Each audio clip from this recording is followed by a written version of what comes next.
I had an experience, it's been decades ago now that it happened, but I had an experience that woke me up to the very real presence of the spiritual world, that the spirit world exists and we can be in communication with it. It was something that happened, it was real, it was physical, it happened. And once it happened, I could no longer be theoretical about like, maybe this is true or maybe this is true. It just was, of course, I was a kid who was raised doing ESP games and trying to develop extrasensory perception and talking about the paranormal and talking about all kinds of theories about life and theologies. I mean, that's just how I am. That's how I've always been. I was very interested in phenomenon, psychic phenomenon, always. And then this thing happened. And when I was trained in Reiki, I really wanted to learn energy healing, and I found a wonderful teacher who also happened to be psychic, and that was the perfect combination for me because the two things were very blended, intuitive work and energy work. And I did intuitive development classes with her as well. The first time that I had a paid Reiki client, I saw things. Like, I put my hands in her energy and these visions kept coming into my mind. And when I told her about what I had seen and what I had heard, it was really relevant for her. It was very healing. It was something she needed to hear. And that's how it's always been for me. Just natural, connected, and nothing weird about it. Like, I never have thought that doing a reading for someone, getting information, having an information download, whether it's vision or hearing or however, feeling it, I've never thought that was weird.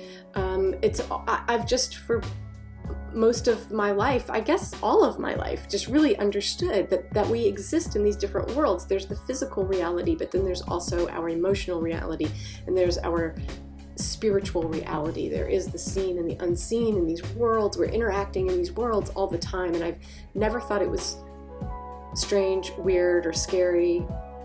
It just is how it is. A lot of people who do this work, they talk about things in a very specific way, like they use terms like spirit guide, or they're mediums and they're communicating with people who have died and crossed over. My work really isn't like that. Like, the best way that I can describe it is that I just open up to it. I just open to it, and the information comes through. Often when I'm doing a reading, I'll be saying things to you and I'm not processing it through my mind. Like, I don't know that I'm going to say it. I just hear myself say it, and then I hear you say, oh yeah, that's, whatever that is.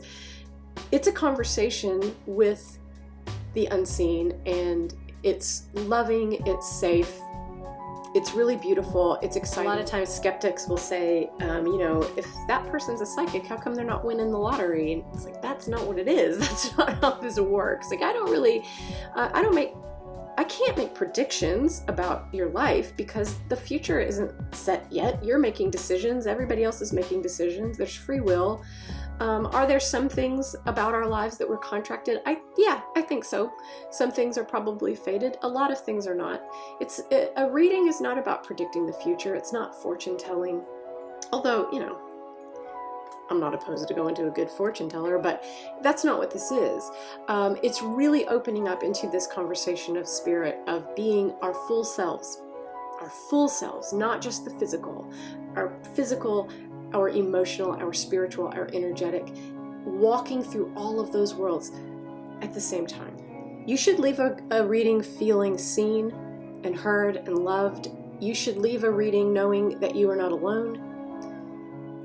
The most common thing that people say to me after a reading is, you validated for me what I already knew. And I think that's really the point. That really is the point of intuitive work, is that you have a guidance system.